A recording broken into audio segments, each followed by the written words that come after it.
La question qui m'a été posée est la suivante. Ne laissez jamais de poils sur certaines parties de votre corps. Est-ce réellement une obligation en islam? Quelles sont les parties concernées? Et que dit exactement la religion à ce sujet? C'est une question importante parce qu'elle touche à la purification, à l'hygiène et à la manière dont le musulman prend soin de son corps. Et parfois, certains sujets qui semblent simples sont mal compris. Certains les exagèrent, d'autres les négligent complètement, et d'autres encore entendent une information sur les réseaux sociaux sans vérifier si elle repose réellement sur le Coran et la Sunna. Alors, commençons par une règle fondamentale. En islam, le corps humain est une responsabilité. Allah nous a donné ce corps, cette santé, cette apparence et cette vie. Le croyant ne considère donc pas son corps comme quelque chose dont il peut disposer sans aucune limite. Il cherche plutôt à respecter les enseignements d'Allah et de son messager dans tous les domaines de sa vie, y compris dans l'hygiène personnelle. Allah dit dans le Coran, certes, Allah aime ceux qui se repentent et il aime ceux qui se purifient. La purification occupe donc une place très importante dans la religion. Elle ne concerne pas uniquement la prière, les ablutions ou le lavage du corps. Elle concerne également la propreté, l'entretien de soi et l'éloignement de ce qui peut provoquer la saleté ou la négligence.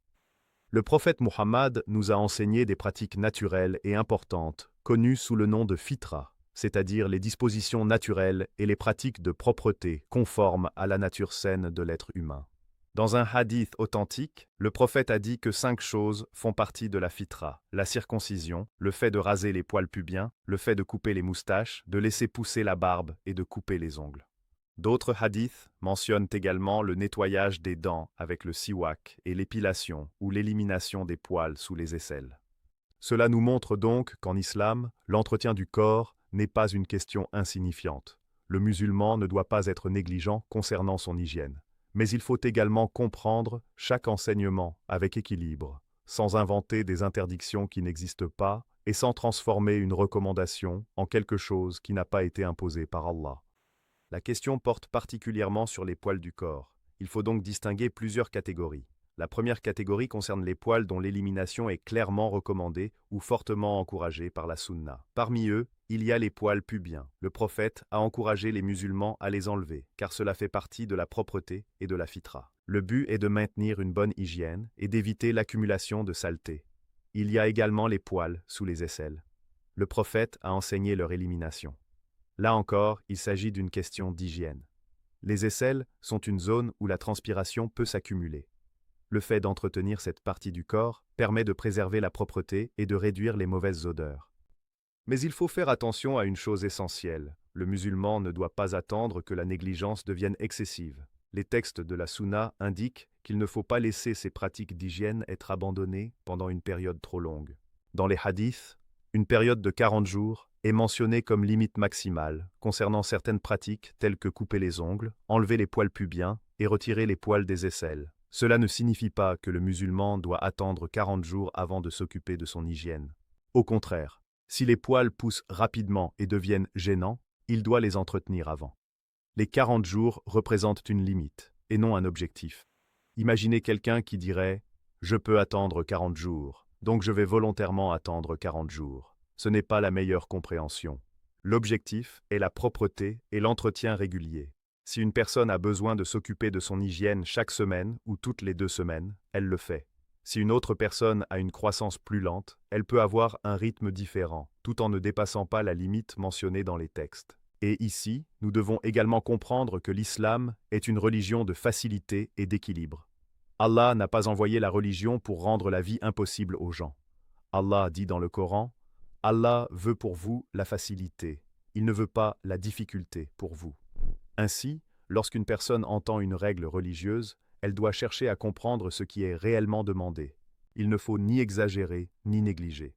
Parlons maintenant d'une autre question qui revient souvent. Qu'en est-il des poils sur les bras, les jambes, la poitrine, le dos ou d'autres parties du corps?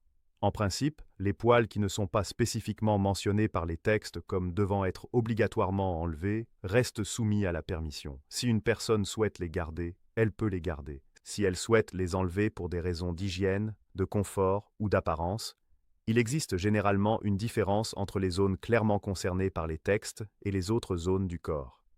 Il ne faut donc pas dire à chaque musulman « Tu dois enlever tous les poils de ton corps ». Cette affirmation n'est pas correcte. L'islam n'a pas ordonné à l'homme ou à la femme de supprimer chaque poil qui pousse naturellement sur son corps.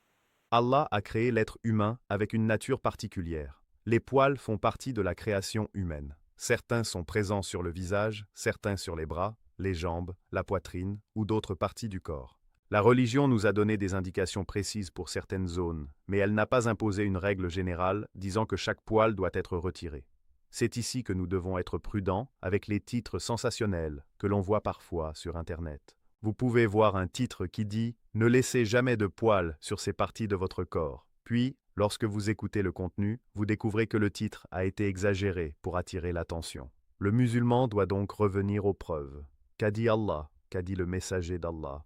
Quelle est l'explication des savants? Et quelle est la différence entre une obligation, une recommandation et une chose simplement permise? Cette distinction est extrêmement importante.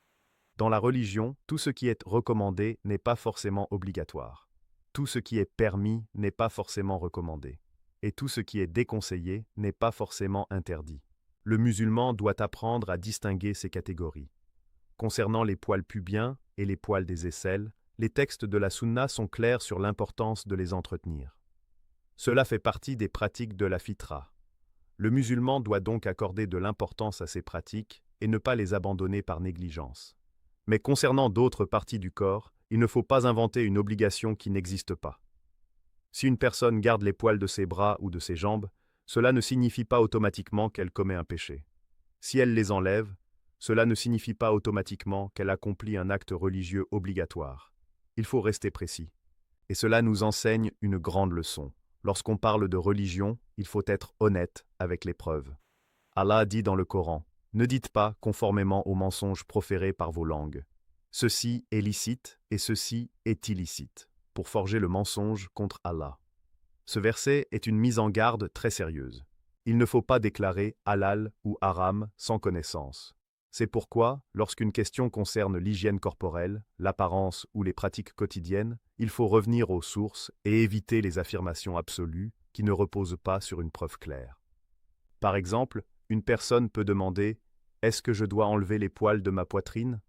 La réponse ne doit pas être basée sur une préférence personnelle. Il faut regarder ce que les textes indiquent. Si aucune preuve authentique n'impose leur élimination, alors on ne peut pas déclarer que leur présence est haram. Une autre personne peut demander « Est-ce que je peux enlever les poils de mes jambes ?» Là encore, il faut regarder les circonstances, les règles générales et les principes de la religion. Le simple fait qu'un poil soit présent sur le corps ne signifie pas qu'il doit obligatoirement être retiré. Mais il existe également une autre dimension importante, l'imitation et la préservation de la dignité. L'islam nous enseigne à prendre soin de notre apparence, mais sans tomber dans l'obsession. Le prophète a dit « Allah est beau et il aime la beauté ». Cela signifie que la propreté, une apparence soignée et une bonne présentation ne sont pas contraires à la religion. Cependant, la beauté en islam ne signifie pas que l'être humain doit être prisonnier de son apparence. Certaines personnes passent des heures à s'inquiéter de chaque détail de leur corps. Elles se comparent aux autres, elles regardent des images retouchées sur Internet et pensent que leur corps n'est pas normal. Il faut se rappeler qu'Allah a créé les êtres humains avec des différences. La croissance des poils varie d'une personne à l'autre. La couleur varie, la densité varie, la vitesse de croissance varie. Ce qui est normal pour une personne peut être différent pour une autre. Ne transformez donc pas une question d'hygiène en une source d'angoisse. La religion ne veut pas que vous soyez constamment obsédé par votre apparence. Elle vous enseigne la propreté, la dignité et l'équilibre. Le prophète nous a également enseigné que la propreté est liée à la foi. Le hadith dit « La purification est la moitié de la foi ». Cela ne signifie pas que chaque détail de notre apparence doit devenir une obsession. Cela signifie que le croyant doit accorder de l'importance à la propreté et à la purification. Il faut également mentionner que les règles peuvent parfois différer entre les hommes et les femmes dans certains domaines de l'apparence, en raison des textes spécifiques concernant la nature de chaque sexe. Mais lorsqu'une règle n'est pas clairement établie par une preuve, il faut éviter de créer des interdictions. Aujourd'hui, beaucoup de gens utilisent le mot « haram » très facilement. Quelqu'un voit une pratique qu'il n'aime pas et dit immédiatement « c'est haram ». Mais où est la preuve? Un autre voit une personne qui ne suit pas son propre style et dit « tu dois faire cela religieusement. Mais où est la preuve? La connaissance religieuse exige de la prudence. Le prophète a dit, selon un hadith authentique, que celui qui ment à son sujet volontairement doit prendre sa place en enfer. Cela montre la gravité de parler au nom du prophète sans connaissance. Ainsi, lorsqu'une personne répond à une question religieuse, elle doit être extrêmement prudente. Concernant les poils du corps, retenez donc ceci. Certaines zones ont été spécifiquement mentionnées dans la Sunna et doivent être entretenues. Les poils pubiens et les poils des aisselles font partie des pratiques de la fitra. Les ongles doivent également être coupés et les moustaches doivent être entretenues. Mais cela ne signifie pas que chaque poil du corps doit être supprimé. Ne laissez pas des titres exagérés vous faire croire que l'islam vous impose des choses qu'Allah et son messager ne vous ont pas imposées. Et en même temps, ne prenez pas cette réponse comme une excuse pour négliger votre hygiène. Le musulman doit être propre, il doit prendre soin de son corps, il doit éviter les mauvaises odeurs et la négligence, il doit respecter les personnes qui vivent autour de lui. Imaginez une personne qui ne se lave pas correctement, qui ne s'occupe jamais de son hygiène et qui dit ensuite « Allah regarde seulement mon cœur ». Oui, Allah regarde les cœurs et les actions, mais l'islam ne vous autorise pas à utiliser cette phrase pour justifier la saleté et la négligence. Le cœur est important, mais les actions sont également importantes. La foi se manifeste dans la vie quotidienne. Elle se manifeste dans la prière, dans la parole, dans le comportement, dans l'honnêteté, dans la propreté et dans le respect des autres. Le musulman doit donc rechercher un équilibre. Ne pas être négligent, mais ne pas être obsédé. Ne pas inventer des interdictions, mais ne pas abandonner les enseignements authentiques. Ne pas suivre aveuglément les tendances, mais ne pas compliquer la religion sans preuve. Et si vous avez une situation particulière, si vous souffrez d'un problème de peau, d'une irritation ou d'une condition médicale qui rend certaines pratiques difficiles, alors vous devez également prendre en compte votre santé. L'islam ne demande pas à une personne de se faire du mal pour accomplir une pratique d'hygiène. Allah dit « Allah n'impose à aucune âme une charge supérieure à sa capacité. » Cela ne signifie pas que chacun peut abandonner les obligations simplement parce qu'il trouve une chose difficile. Mais lorsqu'il existe une réelle difficulté, une maladie ou un risque sérieux, la religion possède des règles et des facilités. C'est pourquoi la connaissance est importante. Et je voudrais insister sur un point. Le musulman ne doit pas juger les autres avec arrogance sur ces questions. Si vous voyez une personne qui ne connaît pas une règle, enseignez-lui avec sagesse. Ne l'humiliez pas. Ne l'insultez pas. Ne la traitez pas comme si elle avait rejeté l'islam. Allah dit dans le Coran, « Appelle au chemin de ton Seigneur avec sagesse et bonne exhortation, et discute avec eux de la meilleure façon. » Même lorsqu'une personne se trompe, la manière dont vous lui enseignez est importante. Le prophète était patient lorsqu'il enseignait. Il ne cherchait pas à humilier les gens, il corrigeait les erreurs avec sagesse. Il enseignait progressivement, il expliquait les raisons et il orientait les gens vers le bien. Voilà donc la manière dont nous devons aborder ces questions. Si quelqu'un vous demande « Dois-je enlever les poils pubiens ?» vous pouvez lui expliquer que cela fait partie de la fitra et que le musulman doit les entretenir.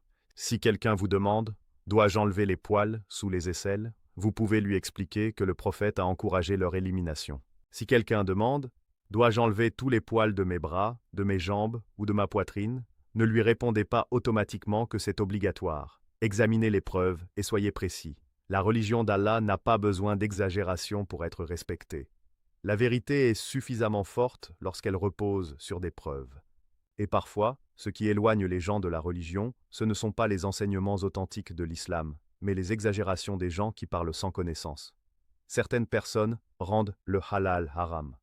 D'autres rendent le haram halal. D'autres encore inventent des règles et les attribuent au prophète. Le croyant doit donc rechercher la connaissance. Allah dit, demandez donc aux gens du rappel si vous ne savez pas. Si vous ne savez pas, demandez. Si vous n'êtes pas certain, dites, je ne sais pas. Dire, je ne sais pas, n'est pas une faiblesse. C'est une preuve d'honnêteté. Même les grands savants ont toujours été prudents dans leurs réponses. Ils ne parlaient pas sans connaissance. Ils ne donnaient pas une réponse uniquement parce qu'une personne attendait une réponse rapide. Alors, concernant cette question, retenez bien la règle générale. L'entretien des poils pubiens et des poils des aisselles fait partie de la fitra et de l'hygiène enseignée par la sunna. Il ne faut pas les négliger de manière prolongée. En revanche, il ne faut pas prétendre que tous les poils du corps doivent obligatoirement être retirés. Pour les autres parties du corps, la situation doit être examinée selon les textes et les principes de la religion.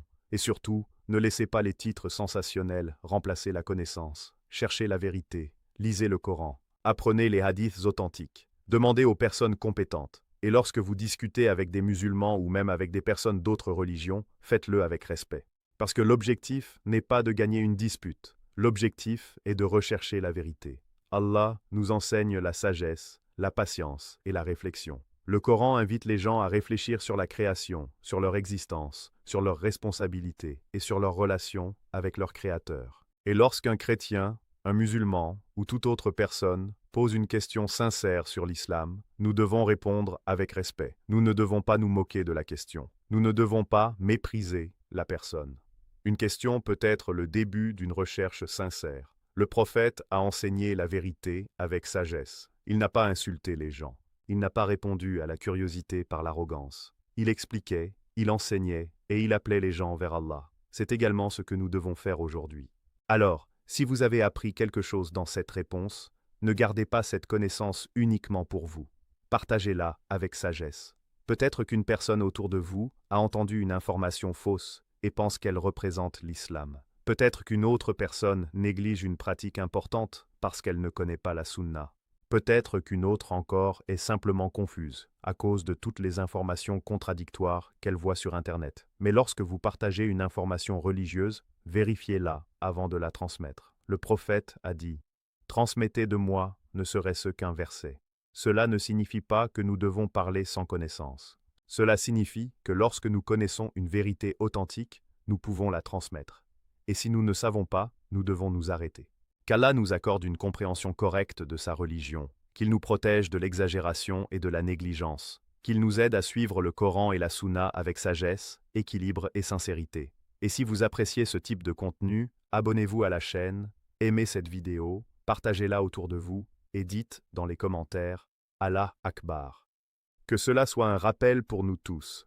La connaissance religieuse doit être recherchée avec sincérité, vérifiée avec prudence et transmise avec respect. Et ici, il faut aller encore plus loin dans la compréhension de cette question, parce que beaucoup de personnes ne se trompent pas uniquement sur les règles concernant les poils. Elles se trompent également dans la manière de comprendre les enseignements religieux. Elles entendent une phrase, elles la répètent, puis cette phrase devient, dans leur esprit, une règle absolue. Après quelques années, tout le monde répète la même chose, mais personne ne demande plus « quelle est la preuve ?» Or, en islam, la preuve est essentielle. Lorsque nous parlons d'une question religieuse, nous ne devons pas nous contenter de dire « j'ai entendu quelqu'un dire cela ». Nous devons chercher l'origine de l'information. Est-ce un verset du Coran? Est-ce un hadith authentique? Est-ce une explication des compagnons du prophète?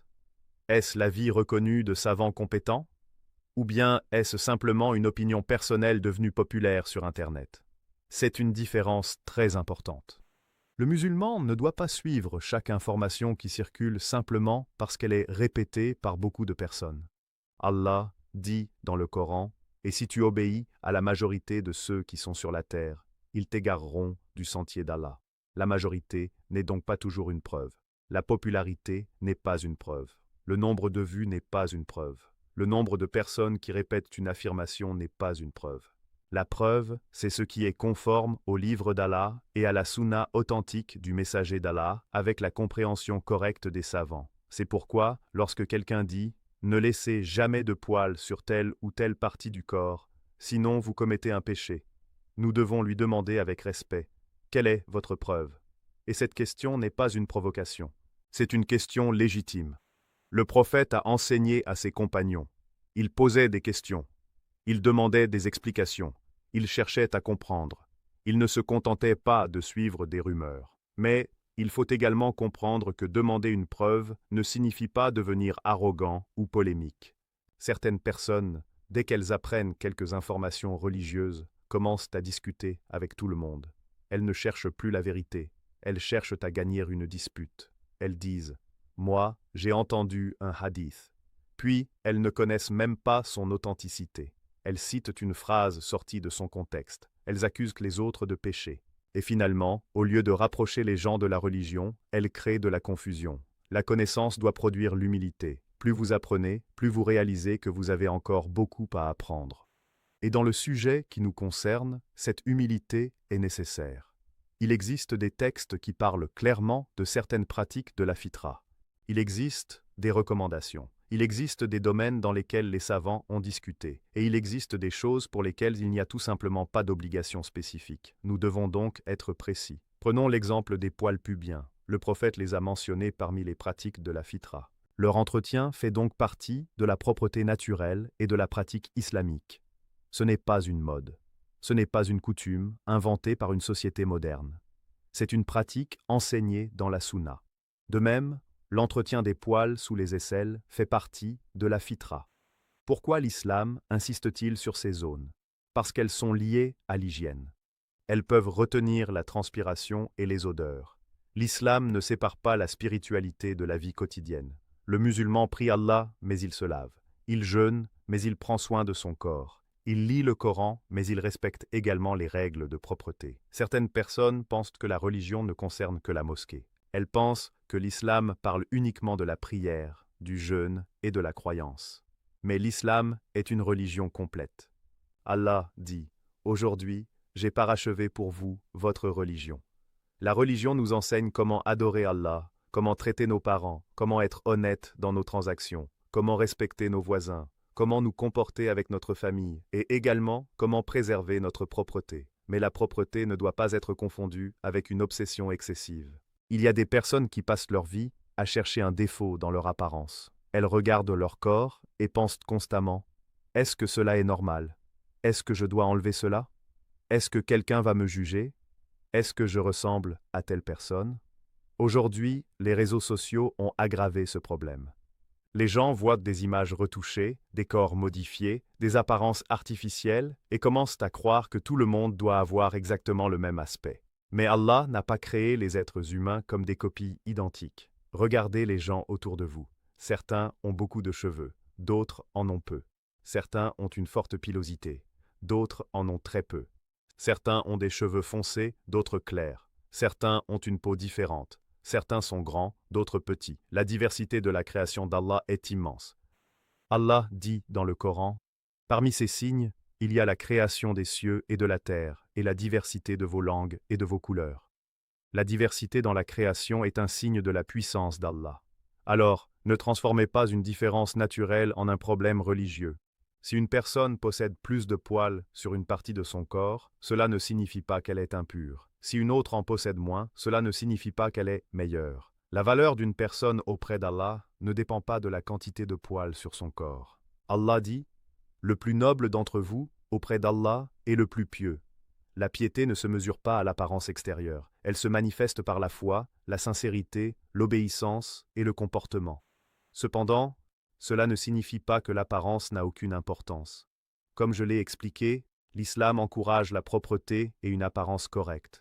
Le prophète aimait la propreté. Il recommandait le parfum dans certaines situations. Il enseignait l'entretien des cheveux et du corps. Le problème n'est donc pas de prendre soin de soi. Le problème apparaît lorsque l'apparence devient une obsession ou lorsque quelqu'un attribue à Allah une règle qu'Allah n'a pas imposée. Nous devons rester au milieu. Et cette règle du juste milieu concerne énormément de sujets dans l'islam. Certaines personnes exagèrent dans la religion. Elles rendent tout difficile. Pour elles, chaque détail devient une interdiction. Elles compliquent la vie des gens et finissent parfois par faire fuir ceux qui cherchent simplement à comprendre. D'autres, à l'inverse, négligeant tout. Ils disent « ce n'est pas grave. Allah est miséricordieux. » Oui, Allah est miséricordieux, mais sa miséricorde ne signifie pas que nous pouvons ignorer ses commandements. Le croyant se situe entre la peur et l'espoir. Il respecte les commandements d'Allah et espère sa miséricorde. Il évite les interdits et ne transforme pas en interdiction ce qu'Allah a rendu permis. C'est là que la connaissance devient indispensable. Par exemple, si un musulman entend qu'il ne faut pas laisser les poils pubiens sans entretien pendant une période prolongée, il doit prendre cette question au sérieux. Il ne doit pas dire « ce n'est qu'une petite chose, cela n'a aucune importance ». Le prophète a enseigné que certaines pratiques de la fitra ne doivent pas être négligées au-delà d'une période déterminée. Le musulman doit donc avoir une routine d'hygiène. Mais encore une fois, la limite de 40 jours n'est pas une invitation à attendre le dernier jour. Si la personne a besoin de s'entretenir plus tôt, elle doit le faire. Imaginez quelqu'un qui ne se coupe jamais les ongles et qui dit « je suis encore dans la limite ». La question n'est pas de chercher le dernier moment possible. La question est de suivre l'esprit de la sunna, qui est l'entretien régulier. La sunna nous apprend la régularité. La prière est régulière. Les ablutions sont régulières. Le lavage est régulier. Le soin du corps est régulier. La religion nous apprend à ne pas laisser les choses se détériorer jusqu'à ce qu'elles deviennent un problème. Et cela peut nous enseigner une leçon générale dans notre vie.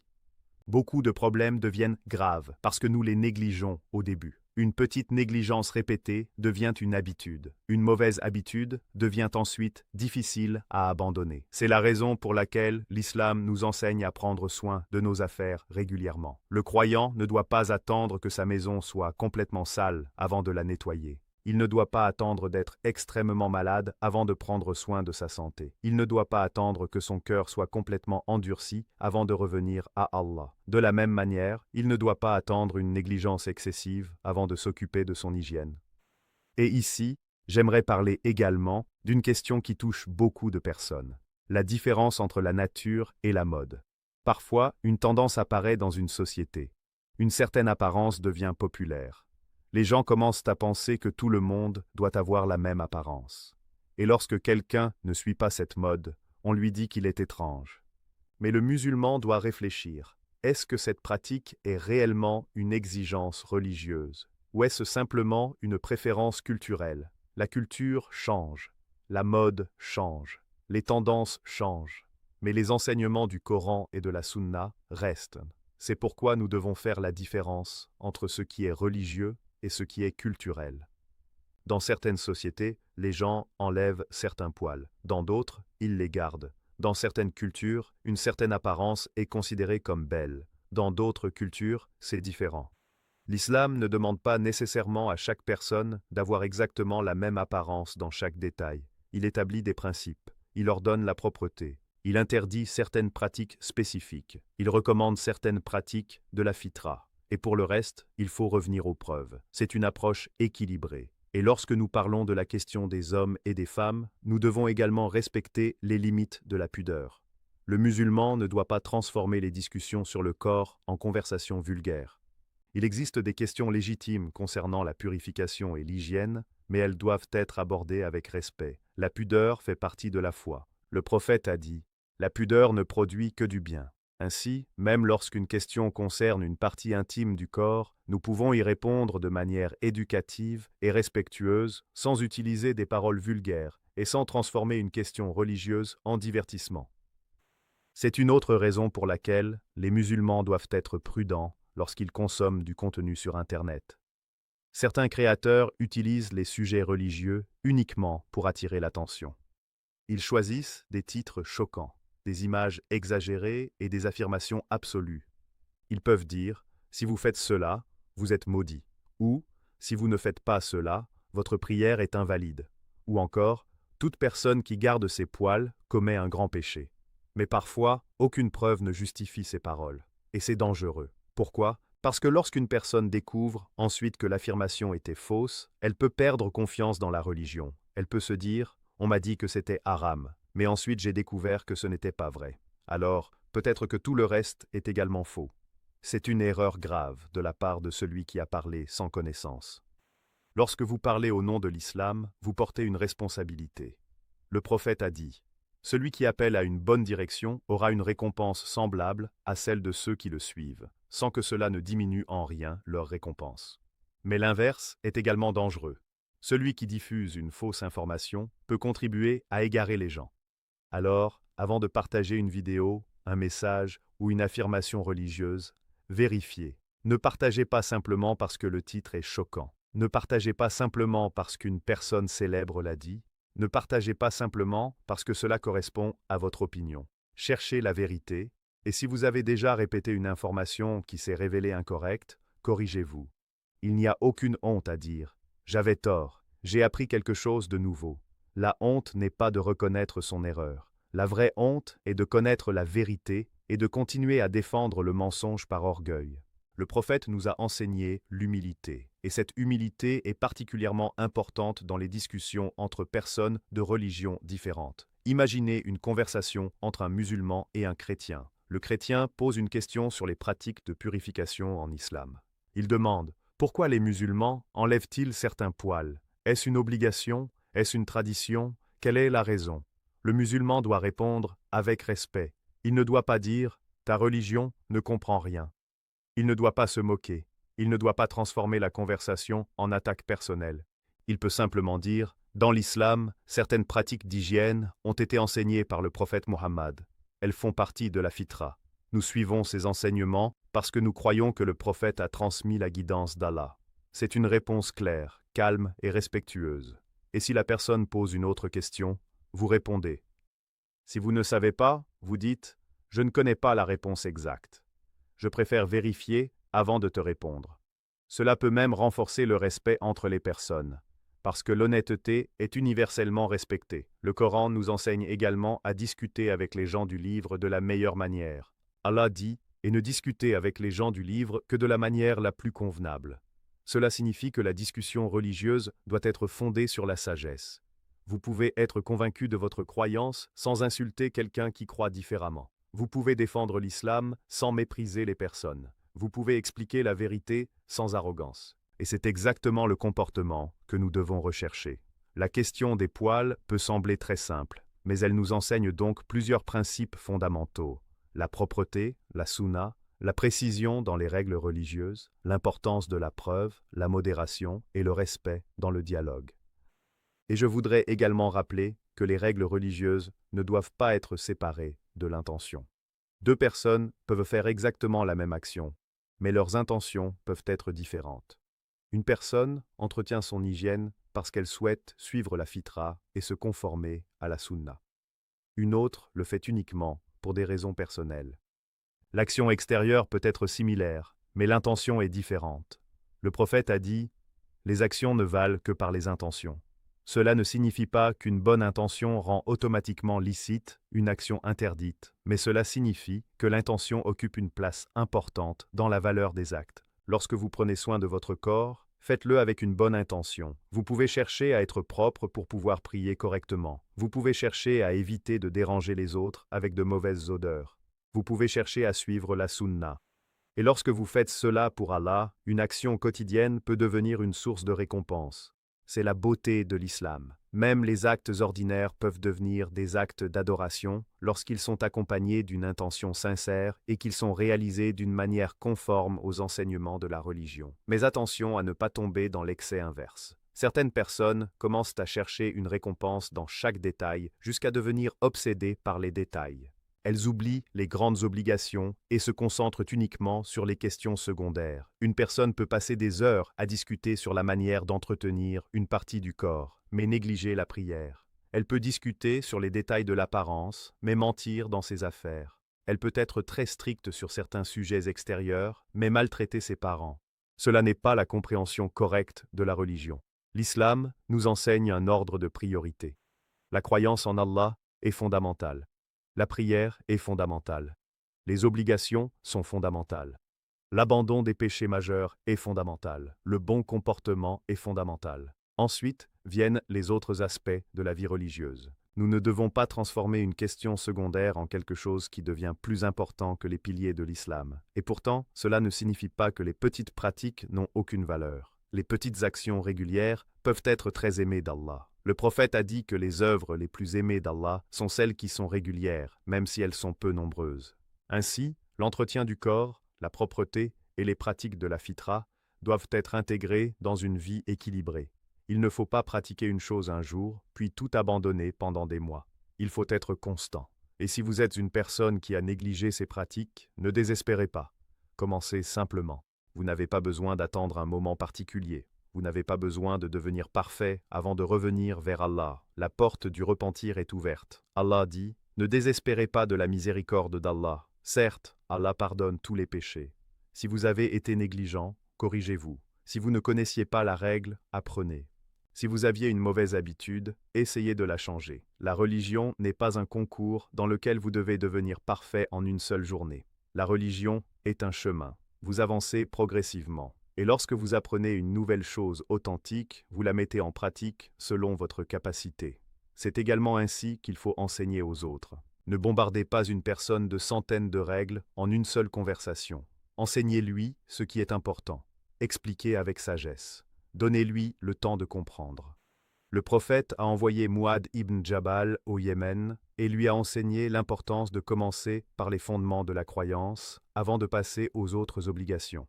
Cela nous enseigne une méthode d'enseignement. Commencez par ce qui est essentiel. Ne faites pas croire à une personne qui découvre l'islam que toute la religion se résume à des détails concernant les poils, les vêtements ou l'apparence. La religion commence par la connaissance d'Allah. Qui est Allah? Pourquoi avons-nous été créés? Quel est le but de notre existence? Pourquoi prions-nous? Pourquoi devons-nous être honnêtes? Pourquoi devons-nous respecter nos parents? Pourquoi devons-nous être miséricordieux? Voilà les grandes questions.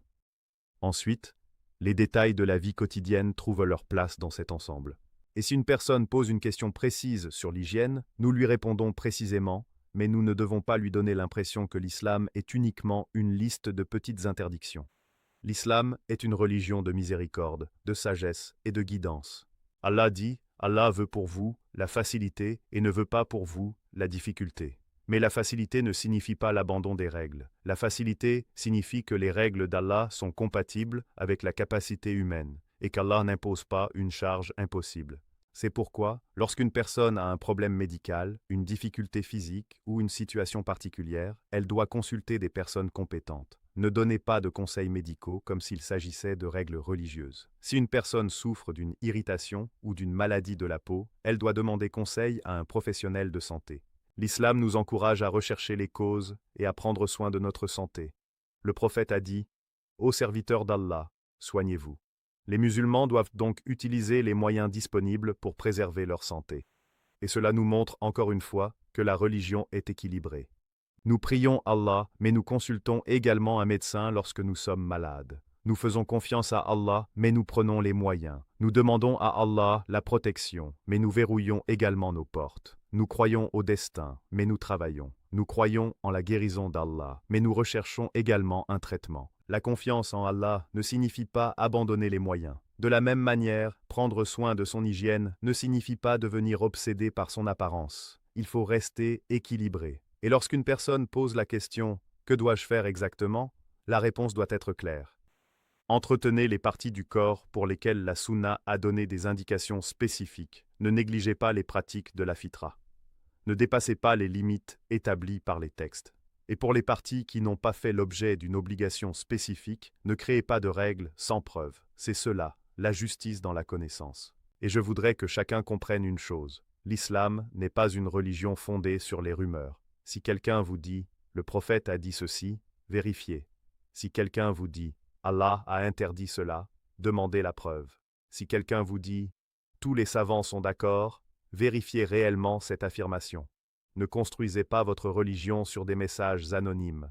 Ne construisez pas votre religion sur des vidéos courtes de quelques secondes. Ne construisez pas votre religion sur des titres qui cherchent uniquement à provoquer la peur. Construisez votre religion sur le Coran et la Sunna authentique. Et lorsque vous ne comprenez pas quelque chose, demandez à des gens de connaissance. Allah dit, demandez aux gens du rappel si vous ne savez pas. La connaissance ne consiste pas à mémoriser quelques phrases.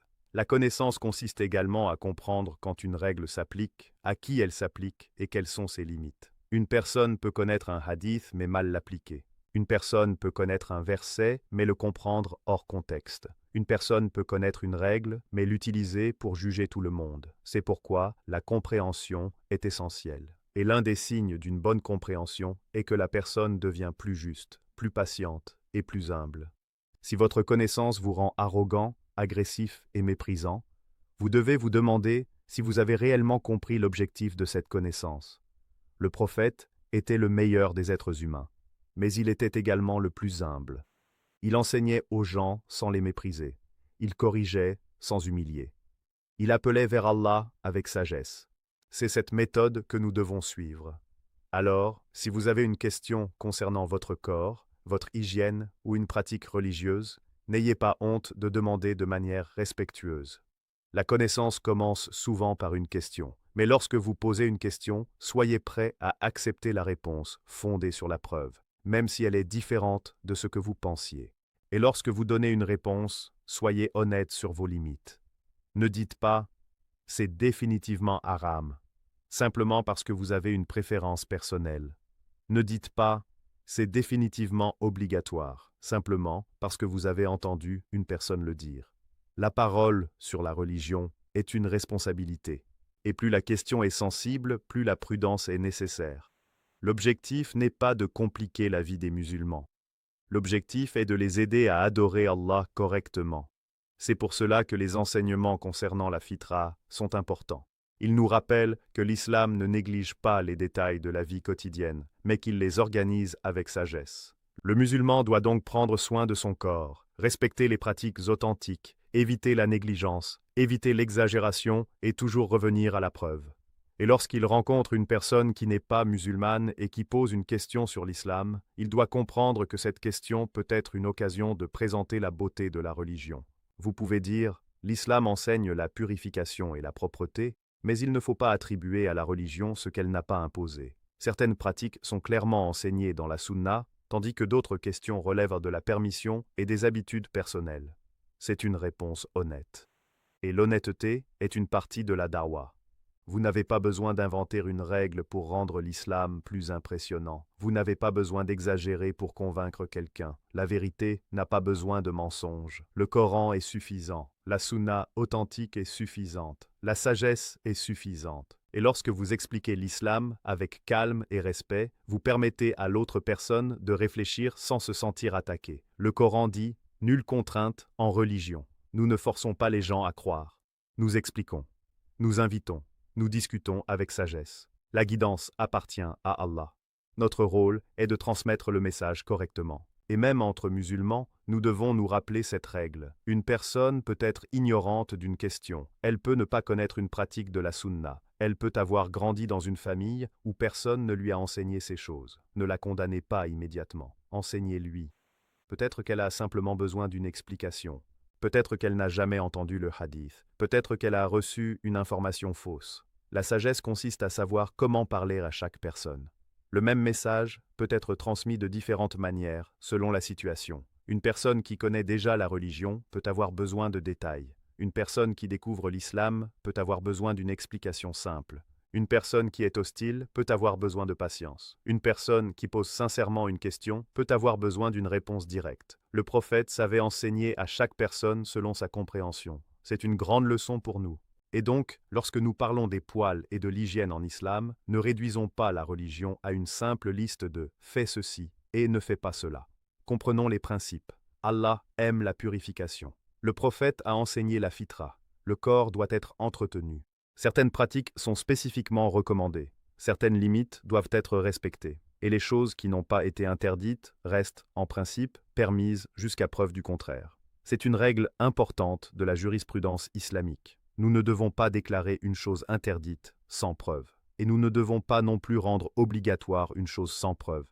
La religion appartient à Allah. Nous ne pouvons pas ajouter à la religion ce qui n'en fait pas partie. Le prophète, que la paix et le salut d'Allah soient sur lui, a dit que toute innovation dans cette affaire qui n'en fait pas partie est rejetée. Cela signifie que nous devons respecter la révélation. Nous ne créons pas de nouvelles obligations simplement parce que nous pensons qu'elles seraient meilleures. Nous ne créons pas de nouvelles interdictions simplement parce que nous n'aimons pas une chose. Nous revenons à la révélation. Et cette méthode protège les musulmans contre les excès. Elle protège également les musulmans contre la négligence.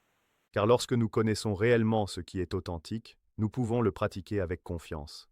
Alors, si vous avez été négligent concernant les pratiques d'hygiène enseignées par la sunna, corrigez cette négligence. Si vous avez exagéré en déclarant interdit ce qui ne l'est pas, corrigez votre parole. Si vous avez jugé quelqu'un sans connaissance, demandez pardon à Allah et apprenez. Et si vous avez une question, cherchez la réponse.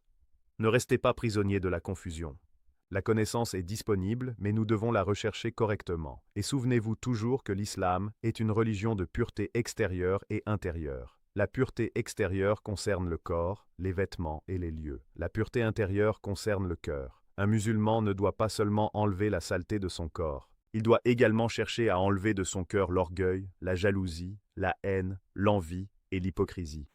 À quoi sert une apparence parfaitement entretenue si le cœur est rempli d'arrogance? À quoi sert de se préoccuper de chaque détail extérieur si l'on ment, trahit et fait du tort aux autres? La religion nous demande de travailler sur les deux aspects. Prenez soin de votre corps, mais prenez encore plus soin de votre cœur. Entretenez votre hygiène, mais entretenez également votre relation avec Allah. Nettoyez votre corps, mais purifiez également vos intentions. Et lorsque vous apprenez une règle, ne vous contentez pas de la pratiquer mécaniquement. Comprenez la sagesse derrière l'enseignement. La propreté est une dignité. La sunna est une guidance, la connaissance est une responsabilité, la modération est une protection, et le respect est une obligation dans nos relations avec les autres. C'est avec cette compréhension que nous devons aborder cette question. Parce que le but n'est pas simplement de savoir quoi faire avec certains poils du corps. Le but est d'apprendre comment un musulman reçoit une information religieuse, comment il vérifie une preuve, comment il pratique la sunna et comment il explique l'islam aux autres. Et lorsque vous comprenez cela, vous commencez à voir que même une question apparemment simple peut nous conduire